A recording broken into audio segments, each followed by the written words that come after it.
پرانے زمانے کی بات ہے، بغداد کے ایک مشہور بازار میں ایک ایماندار تاجر رہتا تھا جس کا نام فیض تھا۔ فیض اپنے عہد و پیمان کی پاسداری، دیانتداری اور علم کے لیے مشہور تھا۔ اس کی دکان ہمیشہ لوگوں سے بھری رہتی تھی اور اس کے گاہکوں میں سبھی طبقے کے لوگ شامل تھے۔ فیض کی خوبی یہ تھی کہ وہ کبھی بھی اپنے گاہکوں سے جھوٹ نہیں بولتا، چاہے صورتحال کیسی ہی ہو۔ ایک دن بغداد میں ایک بڑا تجارتی میلہ ہونے والا تھا۔ یہ میلہ سال میں ایک بار ہوتا تھا اور اس میں شہر بھر کے تاجران اپنے بہترین سامان کے ساتھ شرکت کرتے تھے۔ فیض نے سوچا کہ یہ ایک بہترین موقع ہے کہ وہ اپنے کاروبار کو فروغ دے سکے۔ اس نے اپنے سامان کی تیاری شروع کی اور اپنی بہترین اشیاء جیسے لباس، خوشبو اور زیورات کو خوبصورتی سے سجایا۔ میلے کے دن فیض نے اپنے سامان کو ایک بڑی گاڑی میں لادا اور بازار کی طرف روانہ ہوا۔ راستے میں اس نے دیکھا کہ لوگ خوشی سے ایک دوسرے کے ساتھ مل رہے ہیں اور میلے کی تیاری کر رہے ہیں۔ فیض کے دل میں بھی خوشی کی لہر دوڑ گئی۔ جب وہ میلے میں پہنچا تو وہاں کی رونق نے اس کا دل باغ باغ کر دیا۔ لوگ اپنی اپنی دکانیں سجانے میں مصروف تھے اور خوبصورت موسیقی کی آوازیں آ رہی تھیں۔ فیض نے اپنی دکان سجائی اور لوگوں کی توجہ حاصل کرنے کے لیے آوازیں لگائیں۔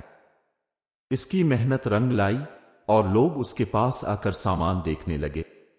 اچانک ایک غریب آدمی اس کی دکان پر آیا۔ وہ پارانے اور پھٹے ہوئے کپڑوں میں ملبوس تھا اور اس کی آنکھوں میں پریشانی اور خوف کی جھلک تھی۔ غریب آدمی نے فیض سے کہا، اے تاجر، مجھے کچھ پیسوں کی ضرورت ہے۔ میری بیوی بیمار ہے اور مجھے اس کے علاج کے لیے دوائیں خریدنی ہیں۔ کیا آپ مجھے کچھ مدد کر سکتے ہیں؟ فیض نے آدمی کی حالت دیکھ کر دل میں رحم محسوس کیا۔ اس نے بغیر کسی جھجک کے جواب دیا، میں تمہیں مدد دوں گا، لیکن مجھے یہ بتاؤ کہ تمہارے پاس کون سی ضمانت ہے کہ تم یہ پیسے واپس کر سکو گے؟ غریب آدمی نے ایک لمحہ سوچا اور پھر کہا، میرے پاس تو کچھ نہیں ہے، لیکن میں تمہیں اپنی امانت دوں گا۔ یہ ایک قدیم کتبہ ہے جو میرے باپ دادا سے چلا آ رہا ہے۔ میں وعدہ کرتا ہوں کہ جب میں پیسے واپس کروں گا تو یہ تمہیں واپس کر دوں گا۔ فیض نے غور سے سنا اور پھر اس کی بات مان لی۔ اس نے اسے پیسے دے دیے اور کتبہ کو امانت کے طور پر لے لیا۔ غریب آدمی نے شکریہ ادا کیا اور پیسے لے کر چلا گیا۔ چند دن گزر گئے مگر فیض کو غریب آدمی کی کوئی خبر نہیں ملی۔ وہ فکر مند ہو گیا کہ آیا آدمی اپنی بیوی کی صحت کے لیے دوائیں خرید سکا یا نہیں۔ ایک ہفتے بعد فیض نے سنا کہ غریب آدمی کی بیوی کی حالت بہتر ہو گئی ہے، لیکن غریب آدمی ابھی تک واپس نہیں آیا۔ فیض نے اپنے دل میں فیصلہ کیا کہ وہ اس آدمی کی مدد کرنے کی کوشش کرے گا۔ اس نے اس کی تلاش شروع کی۔ علی کو یہ معلوم ہوا کہ وہ آدمی شہر کے قریب ایک گاؤں میں رہتا ہے۔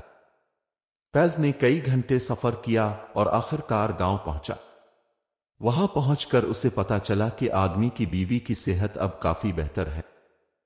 فیض نے آدمی کو پایا جو اپنے کھیتوں میں کام کر رہا تھا۔ عمر نے جب فیض کو دیکھا تو اس کی آنکھوں میں حیرت کی چمک آ گئی۔ وہ فوراً اس کے پاس گیا اور کہا، اے تاجر، آپ یہاں؟ میں نے سوچا نہیں تھا کہ آپ میری مدد کے لیے آئیں گے۔ فیض نے مسکرا کر کہا، میں تمہاری صحت کے بارے میں جاننا چاہتا تھا۔ تم نے وعدہ کیا تھا کہ پیسے واپس کرو گے۔ عمر نے اپنی جیب سے پیسے نکالے اور کہا، یہ آپ کے ہیں۔ آپ کی مہربانی نے میری بیوی کی زندگی بچائی۔ میں ہمیشہ آپ کا شکر گزار رہوں گا۔ فیض نے پیسے لینے سے انکار کر دیا۔ اس نے کہا، میں نے تمہیں مدد کرنے کے لیے پیسے دیے تھے۔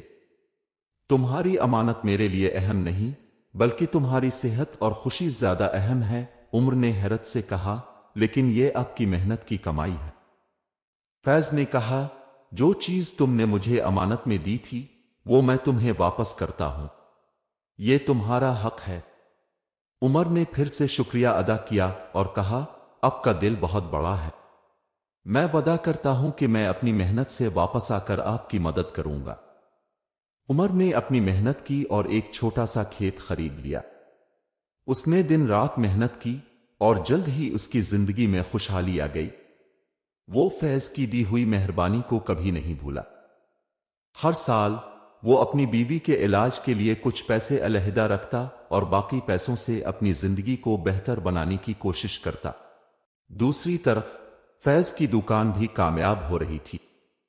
اس کی ایمانداری کی شہرت دور دور تک پھیل گئی۔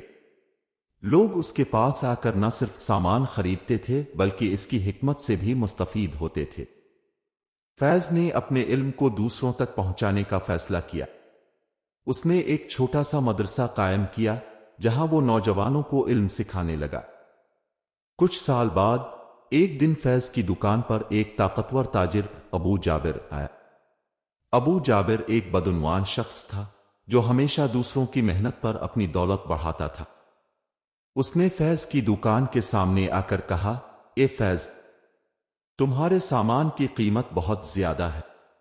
اگر تم اپنے دام کم نہیں کرو گے تو میں تمہاری دکان کو نقصان پہنچا دوں گا۔ فیض نے اطمینان سے کہا، میں اپنی اشیاء کی قیمت کم نہیں کر سکتا کیونکہ میرے سامان کا معیار بہت اچھا ہے اور میں کبھی بھی اپنی ایمانداری کو قربان نہیں کروں گا۔ ابو جابر غصے میں آ گیا اور دھمکی دی، تمہاری یہ ایمانداری تمہیں نقصان پہنچائے گی، میں تمہیں سبق سکھاؤں گا۔ ابو جابر نے اپنی چالاکی سے ایک سازش تیار کی۔ اس نے اپنے لوگوں کو فیض کے خلاف بھڑکایا اور یہ افواہیں پھیلانے لگا کہ فیض کی دکان میں غلط سامان بیچا جا رہا ہے۔ اس نے لوگوں کو قائل کرنے کی کوشش کی کہ فیض کا سامان جعلی ہے اور اسے خریدنے سے گریز کرنا چاہیے۔ یہ افواہیں سن کر فیض کا دل ٹوٹ گیا۔ اس نے محسوس کیا کہ اس کی ایمانداری کو چیلنج کیا جا رہا ہے، لیکن اس نے ہار نہیں مانی۔ اس نے اپنے طلبہ کو سمجھایا کہ سچائی ہمیشہ کامیاب ہوتی ہے۔ وہ لوگوں کو یہ سمجھانے کی کوشش کرتا رہا کہ وہ صرف اپنے علم اور محنت کے بل پر ہی کامیاب ہو سکتا ہے۔ جب خطبہ کا دن آیا تو مسجد میں بڑی تعداد میں لوگ جمع ہوئے۔ فیض نے اپنی مضبوط آواز میں کہا، علم وہ روشنی ہے جو انسان کو اندھیرے سے نکالتی ہے۔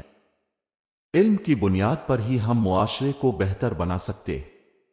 جو لوگ علم کی مخالفت کرتے ہیں وہ دراصل اپنی کم علمی کا ڈھونگ رچاتے ہیں۔ اس کے خطبے نے لوگوں کے دلوں میں نئی روشنی بھر دی۔ انہوں نے فیض کی باتوں کو سن کر اپنے ذہنوں میں علم کی قدر و قیمت کو محسوس کیا۔ خطبے کے بعد لوگ فیض کی دکان پر جانے لگے اور اس کی ایمانداری کی تعریف کرنے لگے۔ فیض کی دکان کی رونق دوبارہ بحال ہو گئی۔ لوگوں نے سنا کہ وہ اپنی محنت سے کامیابی حاصل کر رہا ہے اور سب نے اس کی مثالیں دینا شروع کر دیں۔ ابو جابر کو یہ بات اچھی نہیں لگی۔ اس نے اپنی تمام طاقت کو بروئے کار لانے کا فیصلہ کیا۔ اس نے شہر کے حکمران سے مل کر ایک منصوبہ بنایا کہ فیض کو اس کی ایمانداری کی وجہ سے نقصان پہنچایا جائے۔ اس نے حکمران سے کہا، فیض کو شہر سے نکال دیں، یہ لوگوں کو متاثر کر رہا ہے۔ حکمران نے ابو جابر کی باتوں میں آ کر فیض کو گرفتار کرنے کا حکم دیا۔ فیض کو ایک دن اچانک گرفتار کر لیا گیا۔ لوگوں نے اس کے حق میں آواز اٹھائی مگر حکمران نے اس کی ایک نہ سنی۔ ابو جابر نے فیض کے خلاف جھوٹی گواہی دینے والوں کی ایک جماعت تیار کر لی اور لوگوں کی حمایت کو کمزور کرنے کے لیے اس نے ہر ممکن کوشش کی۔ فیض کو قید کر دیا گیا لیکن وہ اپنے اصولوں سے پیچھے ہٹنے کو تیار نہیں تھا۔ اس نے اپنے آپ کو یقین دلایا کہ سچائی کی فتح ہمیشہ ہوگی۔ قید میں رہتے ہوئے فیض نے اپنے پیروکاروں سے بات چیت کی اور ان کو اپنی ایمان کی طاقت کی یاد دلاتے ہوئے کہا کہ ظلم و ستم کبھی بھی سچائی کو مٹا نہیں سکتا۔ اس کے پیروکاروں نے یہ سن کر عزم و ہمت سے بھرپور رد عمل دیا۔ انہوں نے حکمران کے پاس جا کر فیض کی بے گناہی کے حق میں دلائل پیش کیے۔ لوگوں کی بڑھتی ہوئی تعداد نے حکمران پر دباؤ ڈالنا شروع کر دیا کہ وہ فیض کو رہا کرے۔ آخر کار حکمران کو احساس ہوا کہ لوگ فیض کے ساتھ ہیں اور اس کی ایمانداری اور اصولوں کی قدر کرتے ہیں۔ اس نے اپنے غلط فیصلے پر پچھتاوا محسوس کیا اور فیض کو رہا کرنے کا فیصلہ کیا۔ جب فیض کو رہا کیا گیا تو شہر میں ایک بڑی خوشی کی لہر دوڑ گئی۔ لوگ اس کی عزت و وقار کو سراہنے کے لیے جمع ہوئے۔ ابو جابر کی سازش ناکام ہو گئی اور اس کی بدعنوانی کی حقیقت لوگوں کے سامنے آ گئی۔ لوگ جان گئے کہ فیض کی ایمانداری کی طاقت کو کوئی نہیں روک سکتا۔ فیض نے اپنے علم اور محنت کے بل پر دوبارہ اپنی دکان کو سنبھالا اور لوگوں کے دلوں میں اپنی جگہ مضبوط کی۔ اس کے بعد فیض نے اپنے مدرسے کی تعلیم کو اور بہتر بنایا اور لوگوں کو علم کی روشنی سے آشنا کرنے کا عمل جاری رکھا۔ اس نے ہر ایک کو سکھایا کہ سچائی اور ایمانداری ہمیشہ کامیاب ہوتے ہیں۔ اس کی کہانی آج بھی لوگوں کے دلوں میں زندہ ہے اور وہ ہر ایک کے لیے ایک مثال بن گیا کہ ایمانداری اور علم کی روشنی کبھی مدھم نہیں ہوتی۔